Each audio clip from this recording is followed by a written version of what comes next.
Hello, thank you for everyone who's just joined us this morning for her welcome to Homework Hassles and How to Help. We're just going to give everyone just another minute to jump on and then we'll kick off. So just bear with us for a minute.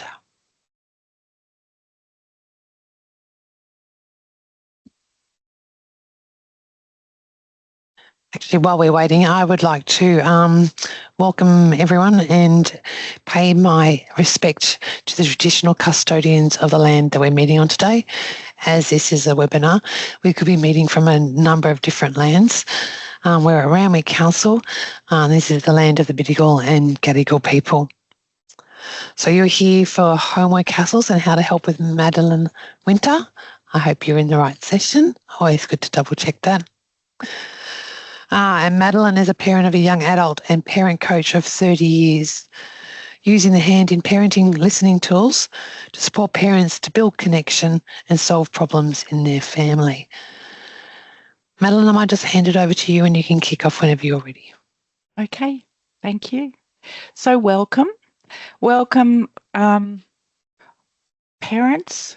It's always a big deal to get to anything, I think. So good on you for making it here. This is Homework Hassles and How to Help. And just before we begin, as with webinars, you are on silent. And Mel, who you just saw, is my assistant. I'm not super familiar with Microsoft Teams, but if you have a problem, there's a chat function and a Q&A function. So you could, I think the chat would go straight through to Mel and the Q&A is questions. And we're really happy to take questions. So I'll do that at the end. So pop your question if you have any in the Q&A section and we'll get to them at the end. And welcome. With the help of Google Translate, do let me know if I haven't got it right. But we are a diverse bunch across the world. And to acknowledge country, I'd like to show my respect to the traditional custodians of the land on which I am working and where I live, and they're the Wongal people of the Eora Nation here in my part of the world. And I'd like to acknowledge their elders, past and present, and that Indigenous culture survives and thrives, and that we have all gained from what they have lost. And after the webinar, I will send you a recording when that's uploaded to usually to the council's YouTube channel. And I really love to help and I love to talk to you in detail. So feel free to book a short free consultation and we can get a sense of what your issues are and whether I can help, whether and how I can help. Well, mic has been disabled. Oh, okay. Sorry. There was a message. I'm assuming you can hear me. Yep.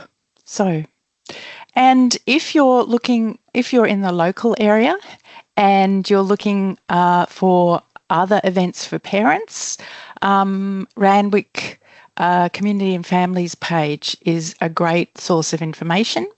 And if I'll send you a link for the recording, but you can always check out Randwick City Council's YouTube channel. There's a whole bunch of stuff on there. So my aim today is to relieve you of the burden of homework. And partly it's about a lot of what the hand-in-hand approach offers often is a way of reframing or a new perspective on something that helps you not to feel like there's something wrong with what you're doing or that there's some problem.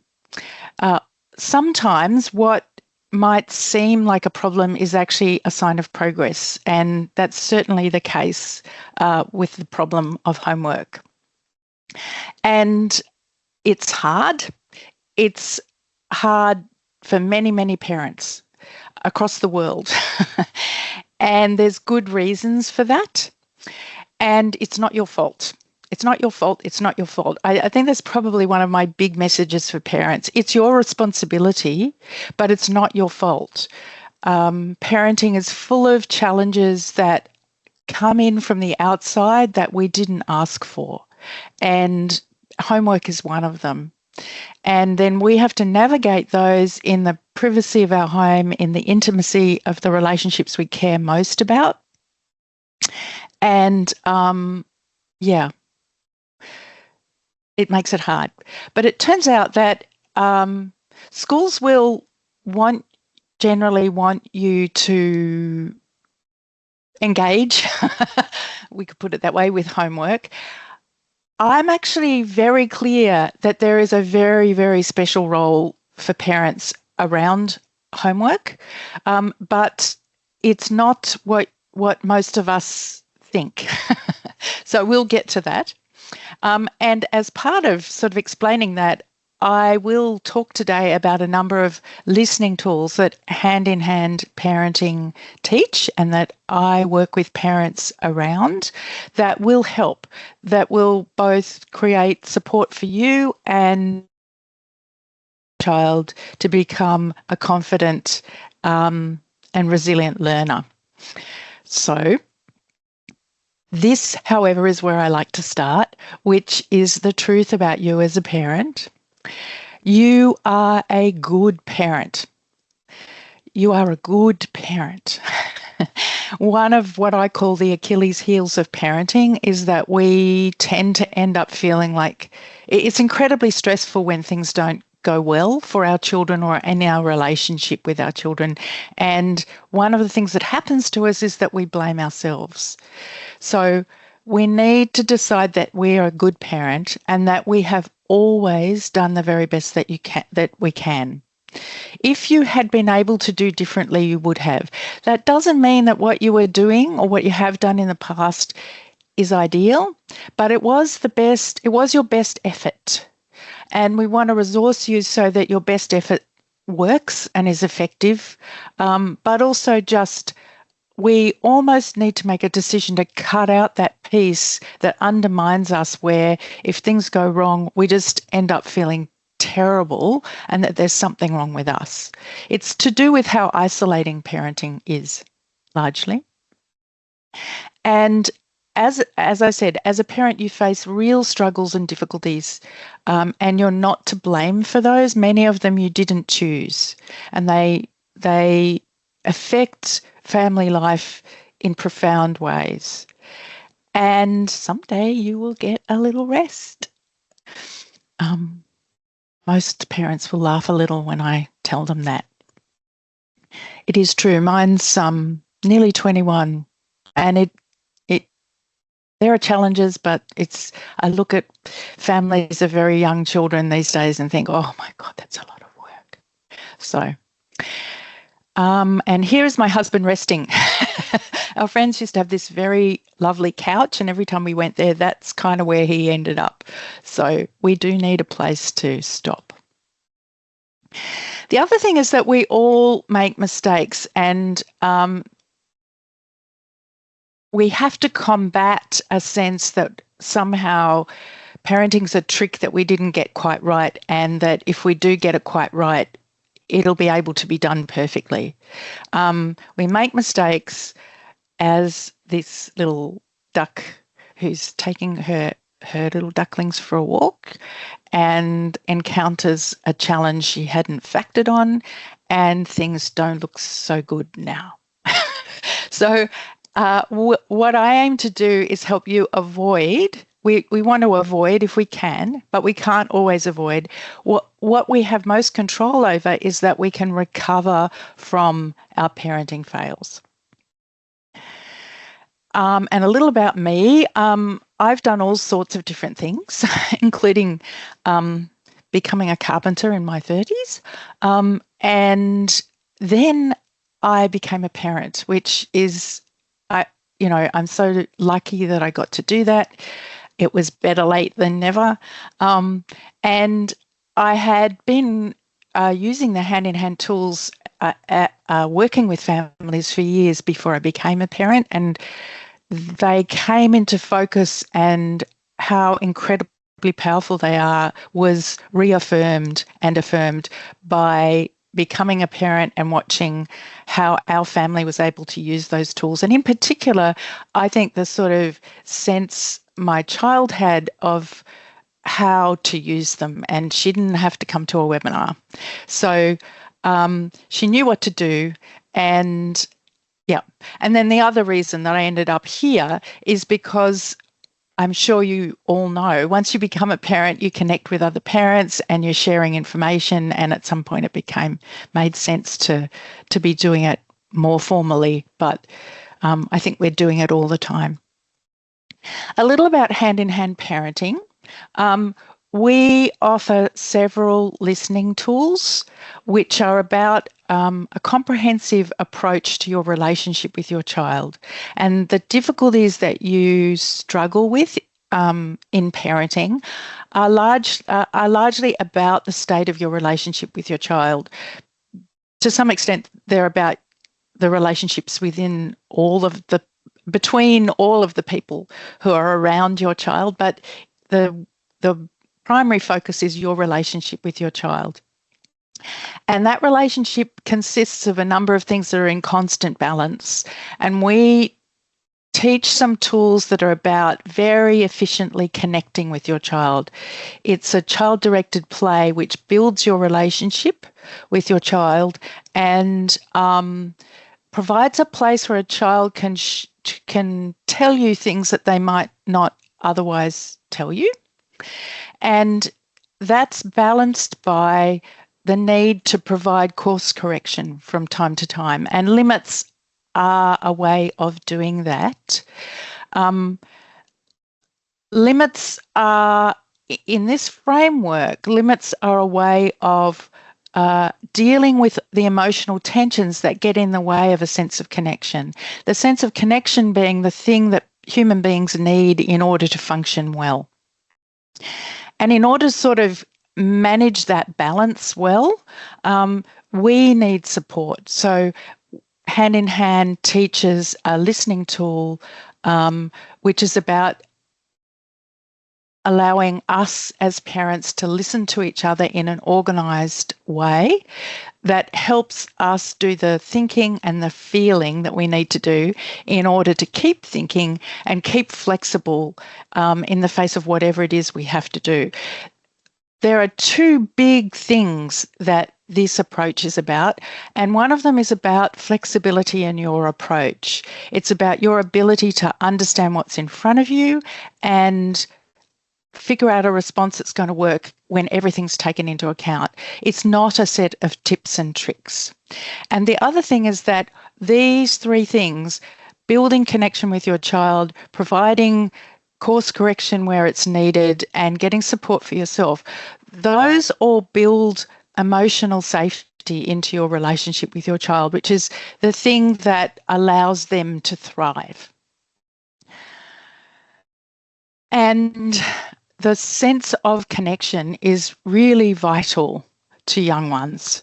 It's the air that they breathe. I love this quote. Patty Whitfler set up hand-in-hand parenting in the US, might be 40 or 50 years ago. And I love this quote. When children are pushing our buttons, they can't feel anyone there. And more than anything else, they need to feel connected. Connection is the oxygen for their minds. And a lot of the time, if there's a difficulty, it's to do with the state of connection as much as anything else. And that's something over which you have a lot of control.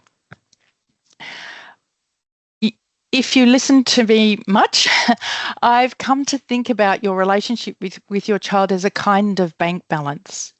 So connection credits. Connection is the credit, is the currency in your bank account. And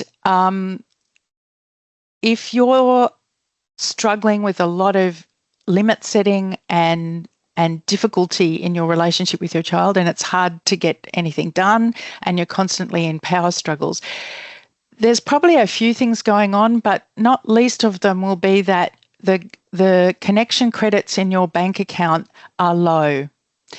And when the connection credits are healthy, when your bank account's not in the red, things go more easily. And all sorts of things can affect the amount of credit in the bank. So partly one of those things is often the challenge for a child of getting through a school day and what they come home with. And then homework is the thing that gets added on top of all of that. And that can be really tricky because your child's basically used up a whole lot of connection credit in the relationship bank account just to get through the day. And then homework, which acts as a kind of limit, a thing up against which they bump, that doesn't go well if there's not a good, healthy sense of connection in the bank account. So kids love to learn, and they need connection like they need air and food and drink. And when they feel connected, they can use their thinking brain. They're able to figure out workable solutions to problems. When they're not feeling connected, that's when they get rigid. The same's true of us, actually, but we'll get to that. Around homework, there is much debate, and it was interesting. I sort of got interested in the whole issue as my child was navigating school, and for instance, the Victorian state government produced a report on homework in 2014, and in preparation for this, I just went back on the web to just have a look at where the state of the debate is now. It's almost in the same place. So basically, there's much debate about whether homework is useful. There are particularly once your child is older and getting homework from a number of different teachers. When kids are little ones, there's generally one teacher who's thinking about what's going home.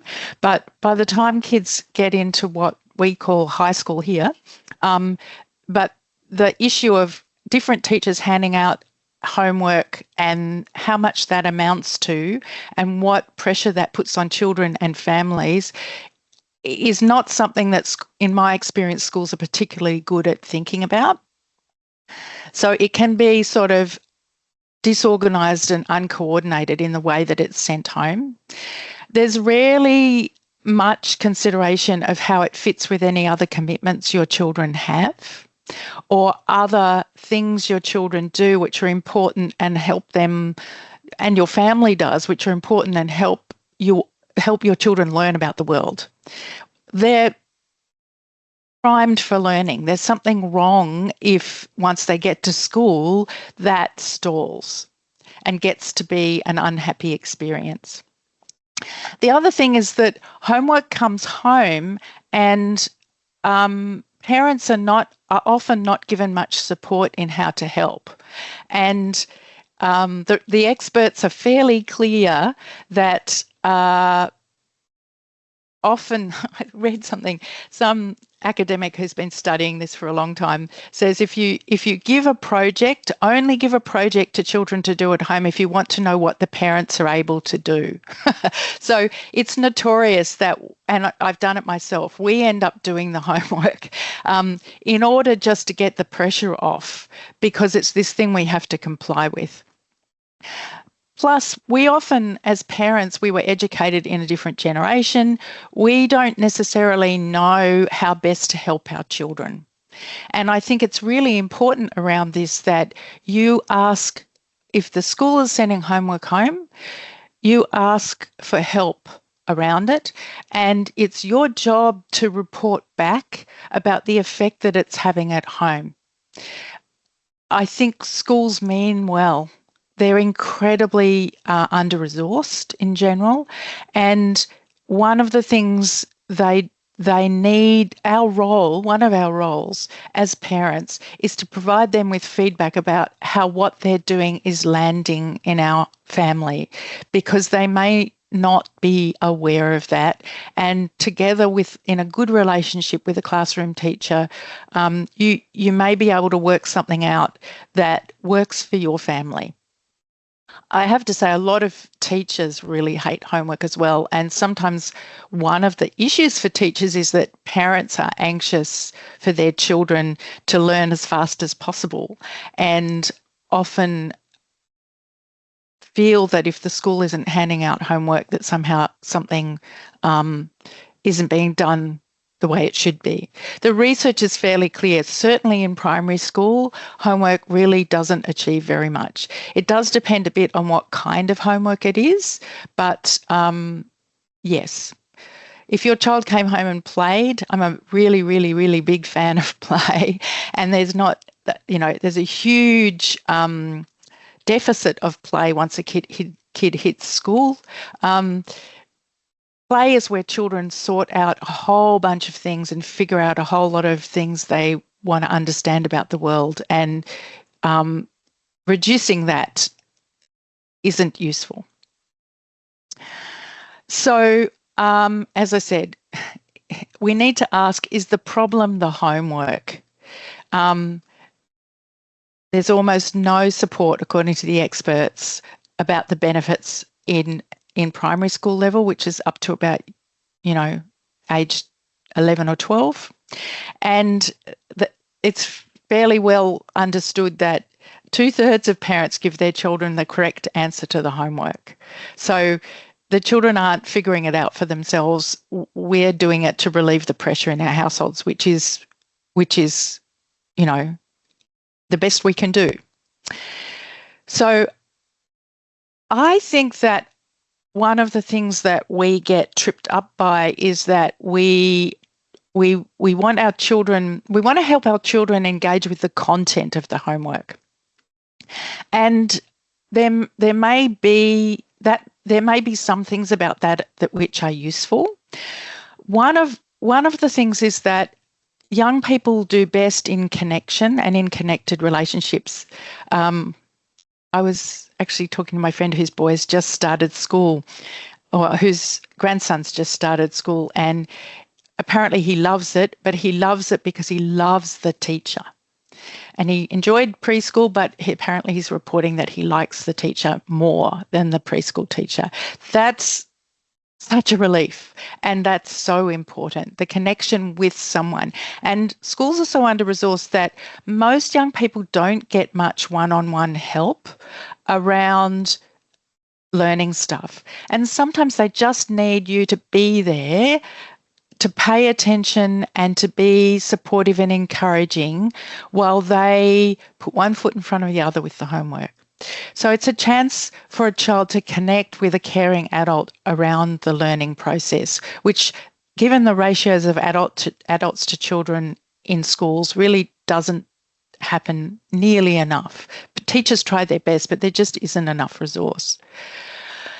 But the other thing that homework is really good for is upsets. And this is where a change in perspective sometimes relieves you of the anxiety around whether you're doing the right thing. From my perspective, and in the hand-in-hand perspective, homework is really good for pulling emotional difficulties up to the surface so that you can give your child a hand with those. And generally, it's emotional difficulties which are, assuming that the homework is well structured and appropriate for your child's age, and that is worth trying to sort out. But assuming those things, what's most likely to be getting in your child's way is a bunch of feelings about something. Sometimes it's about the learning process, but sometimes it's just that the requirement to do homework pulls those feelings up. Why does it work that way? What's going on here? Basically, stressful experiences create emotional tension in us. And those feelings tend to accumulate. They tend to be quite sticky. They get attached to all sorts of things. So the feelings that come around a difficult day, so some social drama at school in the day could end up coming up at the point where you are connecting with your child, suggesting that they do their homework. And those feelings, generally when children are unable to cooperate and unable to figure out a workable solution to the problem. I use that language, workable solution to the problem, because it may not be the solution you want, but between the two of you, you figure something out. When children can't do that, they'll end up with what we would call off-track behaviour. So it's also worth understanding that young people are functioning in an environment that isn't ideal. They're often sitting at school for extended periods of time. They don't have a lot of control over what happens there. They probably don't have a whole lot of control over who they interact with. There's a bigger picture about their experience in the school day, but also sometimes difficulty with homework is to do with something else. So I ran a workshop about homework, and a dad came wanting help about how to help his child specifically with maths, because he said, look, she's been really good at maths. I don't understand. Suddenly she can't do it. And I said, well, tell me a little bit about the story. And it turned out that he and his wife had recently divorced, and the household was really pretty stressed. And I said, look, that's likely to be the problem here, that there's a bigger thing that's happened that has laid in a whole bunch of feelings for your child, and those are getting in the way of her being able to do something that she was confident and happy to do previously. So you need to keep in mind that there's a bigger picture, and there are likely to be other things going on which come up at the point where a child has to sit down and do something they don't necessarily really want to do. The other thing about the way feelings work to affect behaviour is that young people, and actually grown-ups as well, can have really big feelings about little things. So I sometimes I think that the more ridiculous, we call it a pretext, the more ridiculous the pretext, often the bigger the issue it's sort of flagging. That sometimes the issue is so big that a child can't really articulate it and can't necessarily give words to it, but they can get really upset because you've given them peas instead of carrots. And it's actually helpful to assume that those little upsets are almost always about something, and they're an opportunity. They're really basically a way a child looks for an opportunity to offload difficult feelings about something. And it may be clear what it is, it may become clear what it is, but sometimes it's not. And you can just confidently hang in there with your child, and I'll talk about what that looks like a little bit later, and know that they are working through something they need to work through. The other thing to understand about the way feelings affect behaviour is that stopping showing the feelings doesn't make them go away. They just go underground, and they're often still working there to to foul things up. So in our culture, we're pretty expert at helping people pack their feelings away, from have a drink of water to, um, in my own case, have a cup of coffee, or um, or actually telling people that they need to stop crying or stop having a tantrum or behave better. There will be places where a child showing their feelings isn't particularly smart, and children who aren't carrying a big emotional backpack around are generally quite good at figuring that out. So they'll hang on to it all day at school because there's just not a lot of slack there for you to have a big upset about something. But they'll come home and not be prepared to unpack their school bag without some kind of drama, emotional drama. So children are carrying around emotional backpacks and they're looking for opportunities to offload those because they want to be able to function well. So those little pretexts, here's some examples of what off-track behaviour can look like. So a child, gets really upset because the biscuit that you just gave them is broken, upsets over little things, or a huge upset because the ice cream plopped on the floor, or that sort of thing. Children will sometimes look straight at you and do exactly the thing you ask them not to do. That's a child telling you that they've got something they need a hand with. And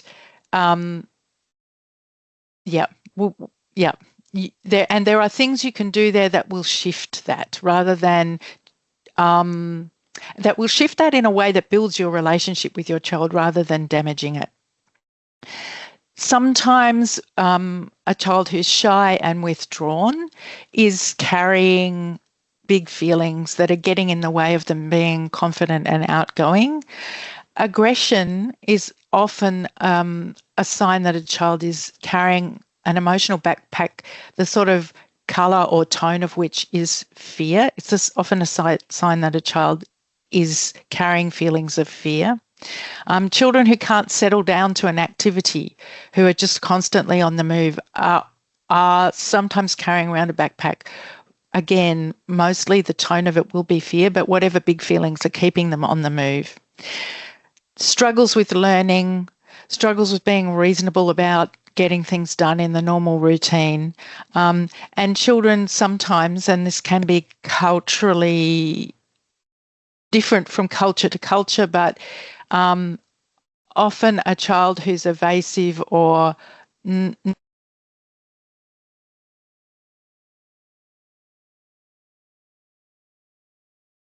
what's going on is the eye contact makes an instantaneous connection that brings the feelings up. And if they're in a situation where they don't feel safe doing that, that's a kind of little crisis for a child. Relaxed eye contact, I've been noticing it recently just with little ones around the place. Very young children will look at you in a completely relaxed way as a stranger. And it's like they're just looking at you. They're not afraid to meet your eye. They're absorbing all of this information about you. And the whole process is very relaxed. The longer we're in the world, the less easy access we have to that.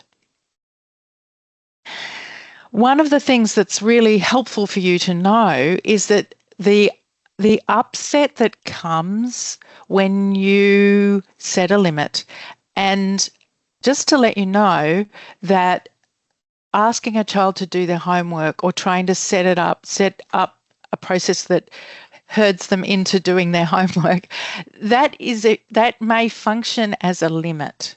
And I find the framework of limit setting very useful and powerful for parents.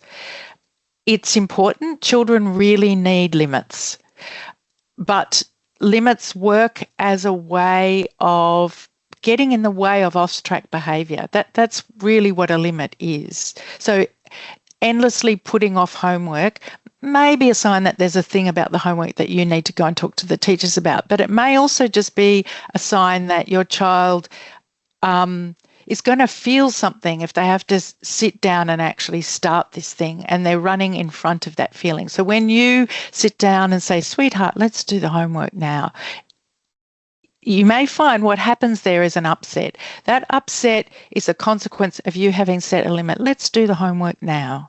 And that upset is a really important part of the process. So tears generally release stress and grief. Tantrums are how human beings release frustration. And they tend to be pretty short and sharp. And if we know how to hang in there with a child who's having a tantrum, you'll often get a much more reasonable child on the other side of a full-blown, full-bodied tantrum. Once we're adults, those tantrums tend to look a little different. But yes, and they're an attempt to release frustration. You know, sometimes it seems like, how can you be that frustrated? The thing I like to remind myself of what that frustration is that moment where your computer won't do what you want it to do, and you've tried everything and you feel like throwing it out the window. That's the feeling that your child is actually processing and offloading when they have a tantrum. And laughter is incredibly useful for releasing lighter fears. And it's particularly powerful as a parent to figure out how to get laughter-filled play. There's certain frameworks around it that make it work, but it's very connecting, as well as being a way a child can lightly release fears. And when children get a chance to do that, adults are actually the same, it will restore thinking and cooperation. So your goal around homework is a kind of a balancing act. On the one hand, you need to have what I call a big yes, which is the place where you focus on connection, you go your child's way, and we have a way of playing with children called special time that is incredibly powerful in achieving that. So you use that tool to build in a big yes into your relationship with your child, and you'll tend to find children think that's a pretty cool thing. And then what you want to work with is a warm no. So limits are really important, but they need to be delivered in a warm way rather than mean and harsh and distancing. It's time to do your homework, honey. So you're setting a limit there. I'm going to get the computer set up. You're setting a limit there. And often if a child is carrying hard feelings, upsets will follow. And those upsets are part of the process. So there's nothing wrong with your parenting if your child is having a hissy fit when you suggest that they do their homework. One family that I was working with, the issue was around doing music practice, practicing the instrument. And the mum observed to me that often when she would come to bring the limit, sweetheart, it's time to do your violin practice, there'd be this stomping around and huffing and puffing. And if she held the limit, no, sweetie, it is time to do it now.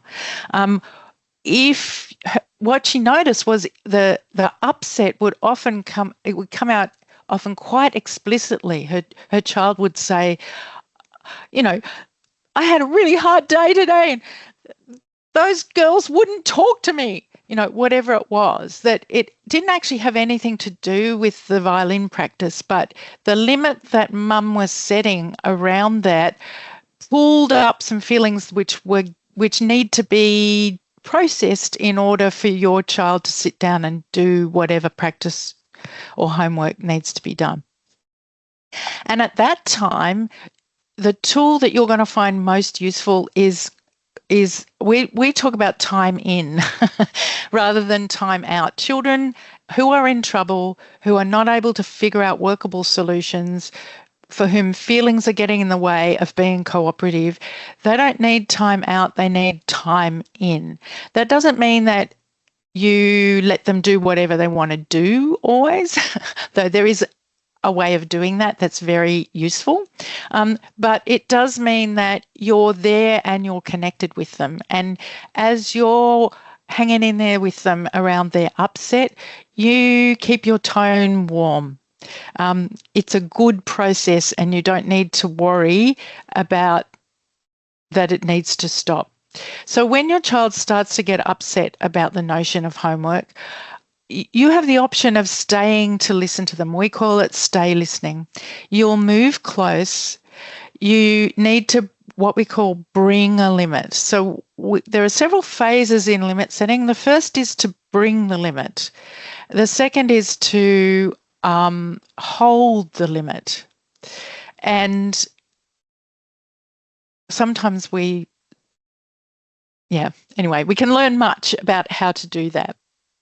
But you want to bring the limit. In this case, you can learn your times tables, for instance. And generally, you need to understand that you're not dealing with a young person who can absorb information at this point or who is functioning rationally. So talking to them a lot about why they should do their homework isn't actually going to move anything forward very much. They're not able to hear you and or they don't care at that point. You just need to reach for them warmly and give them something to push up against so that they can have the feelings they need to have. And in general, a good guide for most of us is you need to use 5 words or less. If you're using more than 5 words, it's actually quite hard to keep it to 5, but it keeps you in check. At this point, you are not reasoning. If you don't do your homework, you won't pass your maths exam or you'll get in trouble at school. All that's way too many words. You can do your tables, sweetheart. I know, but we're going to try. So the limit is just 5 words. And what you're communicating is, I'll help you. I care. I'm with you while you try to do this. You don't need to fix the problem. And I don't know, I had to buy out of homework just in general. I was really good at this bit of it, but yeah, I just would sometimes, if I could get to this bit, I was good at it, but I would struggle not to start trying to I would struggle not to get frustrated that it looked like my child couldn't learn something or wasn't getting something or wasn't just getting on with it or whatever. And luckily, my husband did most of that helping with the homework thing. He just seemed to have a lot more slack for it. If you're lucky in your parenting arrangement, you can sort of play tag team around things where you have slack. So one of the things that often happens around homework is you feel like they have to get it right or that you need to give them instruction and a lot of that is actually in the category of trying to fix the problem. And we really don't want to fix the problem here. What we want to do is give your child a chance to have some big feelings. So I don't know, the pencil's broken. I can't do my homework because the pencil's broken. And you could go and get a pencil, but it's not about the pencil. So you don't need to fix the problem.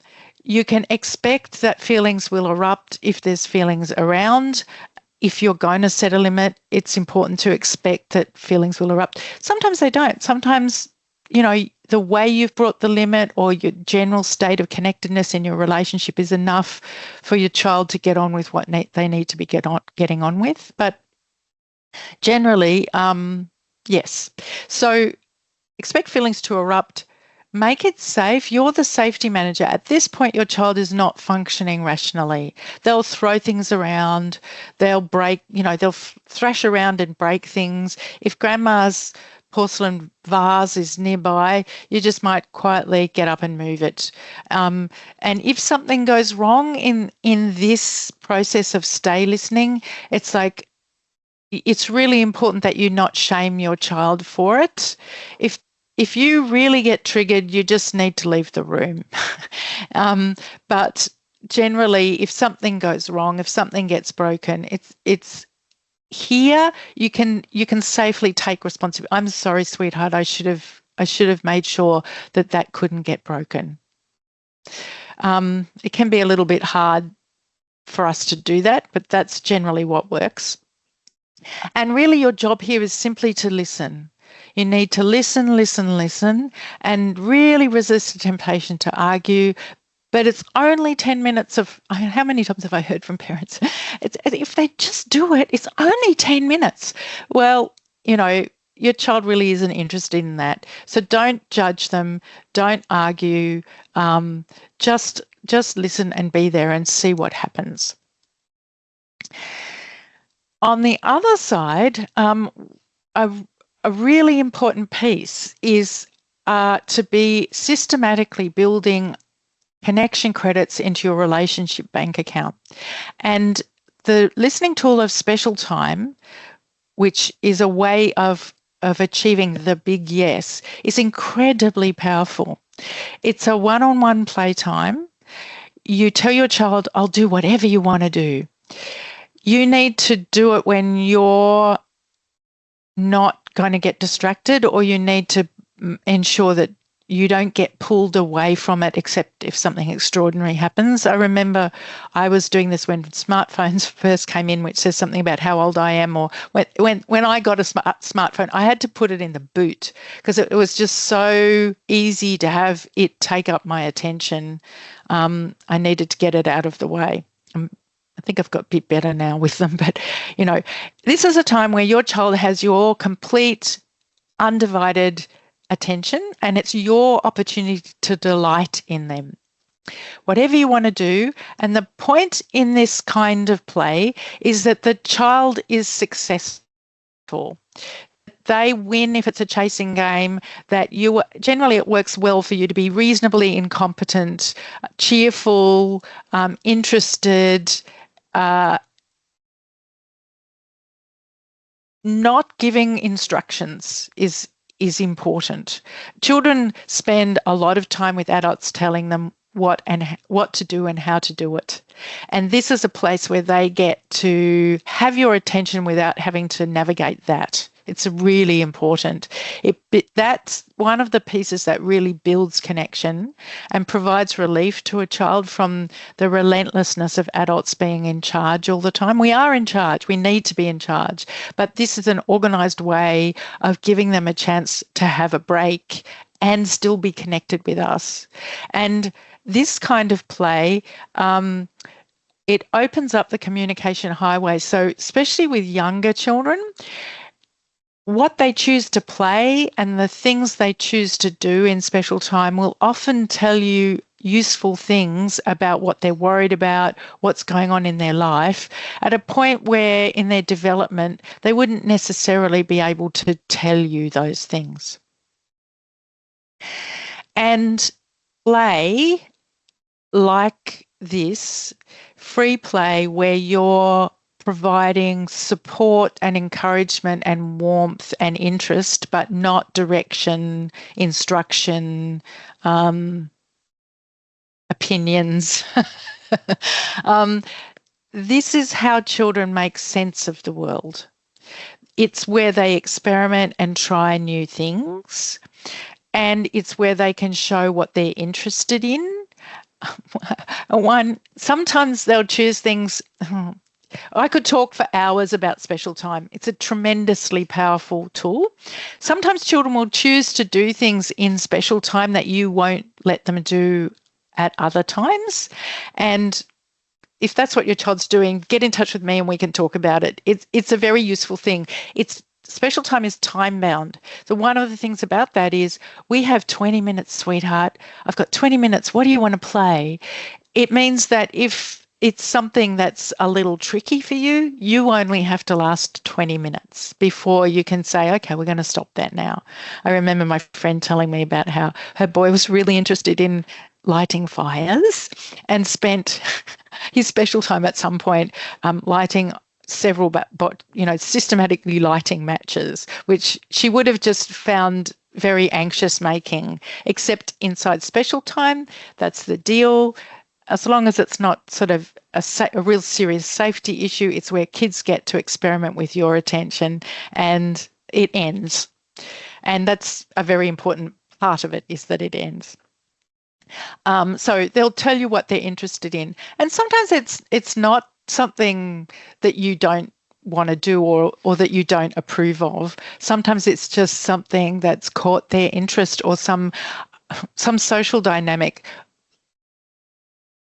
A mum told me this story about she'd gone to a kindy gym or something, and two of the women were really fussing over a little baby. And when she came home, they did some special time, she and her daughter, and her daughter organised all these dolls and played out all this fussing that happened. And it was just interesting. It was clear the daughter had watched these adults behaving in a way that didn't really make a heap of sense and came home and played it out. So children playing out an experience, they'll usually choose to put themselves in the sort of powerful role. And playing out an experience from the powerful position is actually a way of working through that experience. Around learning, that can be incredibly powerful. I once had to go into my daughter's classroom as an assistant, or I offered to do that. And the teacher asked me to spend time with a particular girl who wasn't wanting to do the exercise that the other kids were doing. And I just sat with her and encouraged her and said, oh, you can do this. And after she very quickly started to have a cry. So I figured something was getting in her way of participating. And then she kind of looked around. It was like the crying, very little bit of a cry. And then it cleared her brain and she looked around and this other group of girls were doing the exercise, but they were doing it, they were playing teachers. So some of them were giving instructions and they had a whiteboard and they were writing the things on the whiteboard and assigning the other kids, pluses and minuses. And they were working very cooperative around this game. It was on topic. I forget what the topic was, but they were figuring out how to do this thing, but playing around with being in charge of it. And this little girl decided that she wanted to go and join that game. So partly that's an illustration of what happens if you can offer a bit of warmth and attention, but also that process where children will play a game where they get to be the big ones, the powerful ones, the knowledgeable ones. And if you can at least not get in the way of that, and sometimes it's very helpful for you to play the sort of dumb role there, that's very powerful for young ones. And I've got lots of those kinds of stories. I remember when my daughter first started school and the special time involved in the afternoons when she got home involved lining all the teddies up and giving them instructions and being the teacher. So she's processing that experience from the position of being the person who's running the show. And that's a very useful way to process feelings and sort out your thinking. So one of the things that we really need if we're going to try and give our children this sort of support is what we call a listening partnership. And if we were here in person, I would get you all to try one. But I do encourage it. I couldn't have functioned in my parenting without a place to download how I was feeling, sort out what I was thinking, and not have to deal with. It's a very structured relationship where when it's your turn, you don't have to listen to someone else's opinion about what you're doing. The listener is there just in similar ways as you provide support to your children. They're there to support you to work through whatever you have to work through. So in listening partnerships, you find a partner, you take turns listening, and there's a clear one person listens to the other, and then you swap over. It's useful to use a timer. Some people are really good at talking. I might be one of them. And others are reluctant. But I haven't found a person who, when you give them the space, hasn't got things they need to talk about. So everyone needs to talk about their experiences and process them that way. So your job when you're the listener is to listen with warmth and your full attention, not to interrupt, not to try and get more information just because you want more information. Sometimes it can be tricky. I remember when my daughter was little, people would talk about the best play, how they'd gone to this fantastic playground, and it's really hard not to ask, where's that playground? But that's not what you do in listening time.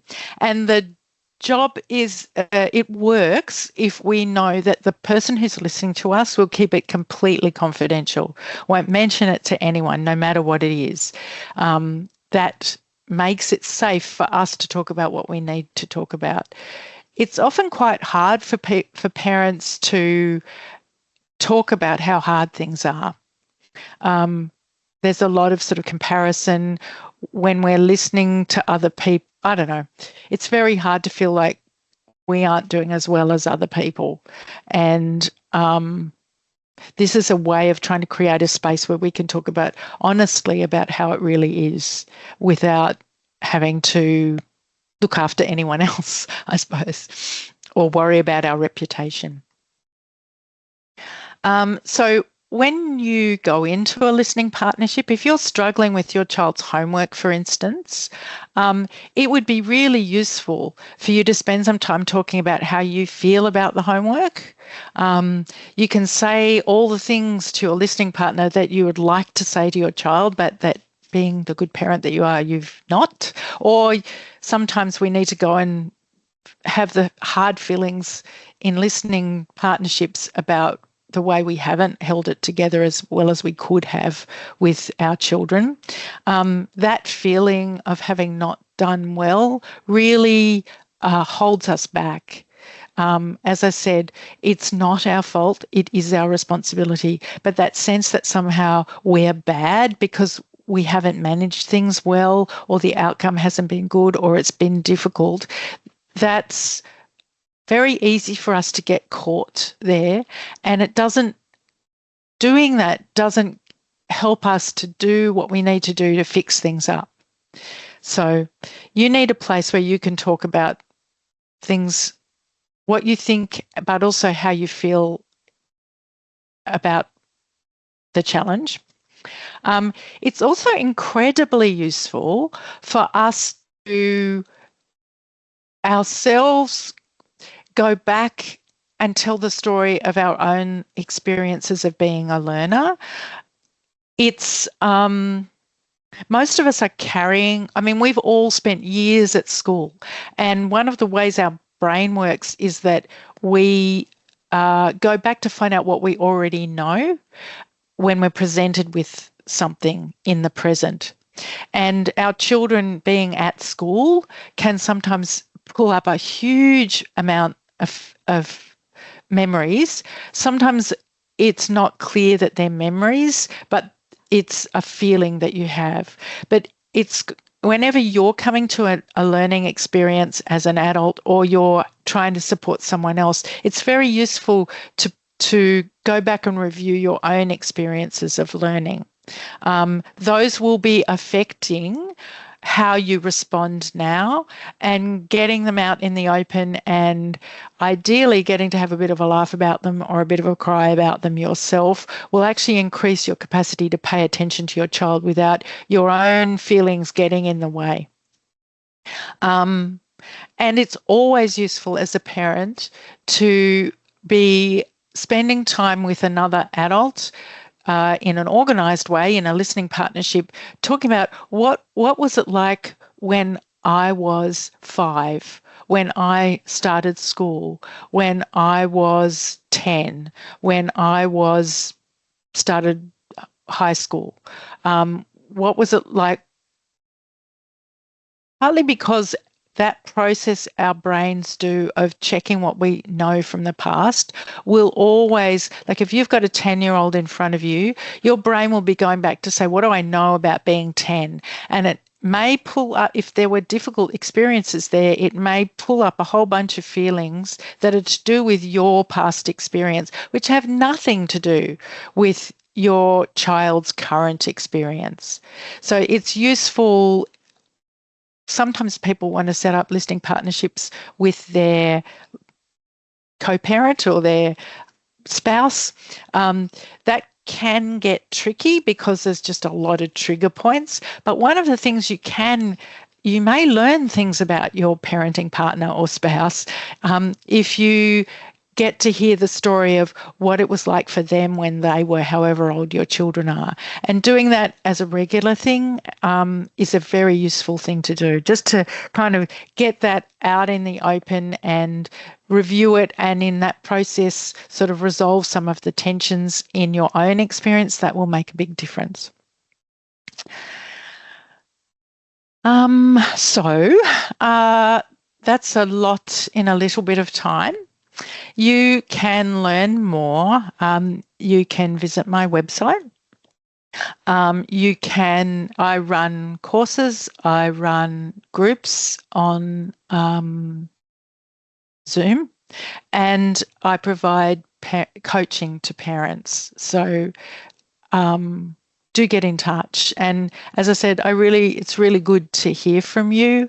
And sometimes, because human beings are complex, and because the dynamics of the relationships in your family are complex, it sometimes is worth working through with someone who understands this approach, how it's going to actually work in your family, because how it works in your family is going to be different from how it works in mine, to do with all sorts of things. How much time you get to spend with your children, what kind of shape you're in when you do, whether someone in the family is traveling a lot, whether and any number of, whether there's been some big pressure on your family recently. These are very, very flexible tools within a broad sort of understanding of building connection and providing correction. So playing to build connection, listening to our children's upsets, and setting limits where they need to be set so that our children can get through some emotional difficulty to be thinking more clearly. Those things are all connecting experiences and useful to do. And the tone of them, the colour of them will vary from family to family. So it's not a one size fits all. And they will actually also vary depending on how old your child is. Once your kids head into older childhood, the principles of the approach are the same, but you do need to navigate. It gets more complicated because of the way adolescence affects young people, because your relationship with your kids has been going longer, a whole bunch of things. So if you're looking here for help around homework issues for teenage kids, do get in touch, because it's quite what special time looks like with a 15-year-old, it's going to be different from how it looks like with a 5-year-old. Anyway, that's probably what I have to say at this point. I'm not sure if anyone has asked any questions. Let me see. Hi, Madeleine. Yeah. It seems that Teams are actually, I've been just jumping onto another system. Their Teams having issues with their Q&A today. Oh, So I okay. apologise. We've All tried it right. on multiple systems and Teams seems to have failed somehow. Oh, okay. Um, but they have your address there, your Yes. website. So if we can encourage them to contact you directly. Sorry. Yes. That's fine. And I'm really happy to hear from people. So do get in touch. I I will send out a follow-up email that has information on it on how to find your way to book an appointment with me. So yes, but if somehow for some reason you manage to get here without me already being in touch with you, you can find me at madelinewinter.com. Madeleine being one that has 3 E's in it. There's many different ways to spell it, but yes. And I have a copy of the slides on my website on the page that you'll get a link to. So feel free to download those as a memory jogger. And I'd love to hear from you. So cool. Great. Thank you, Mel. Thank you very much, Madeleine, and I hope all our participants got a huge amount out of that. I think it was a great session. So thank you again. Thank you for those that were able to join us today and those that are going to view later when we put it up on our YouTube channel. Thank you, Madeleine. Cool. Thanks, Mel. Thanks for doing the back end and dealing with the drama there. Technical difficulties. Oh, yes, the joy. I bet you wanted Thank you have so a much. tantrum. I was reading the thing going, it's time in, folks. Yes, no. Thank you, Madeleine. Much appreciated. See you. Bye. Bye.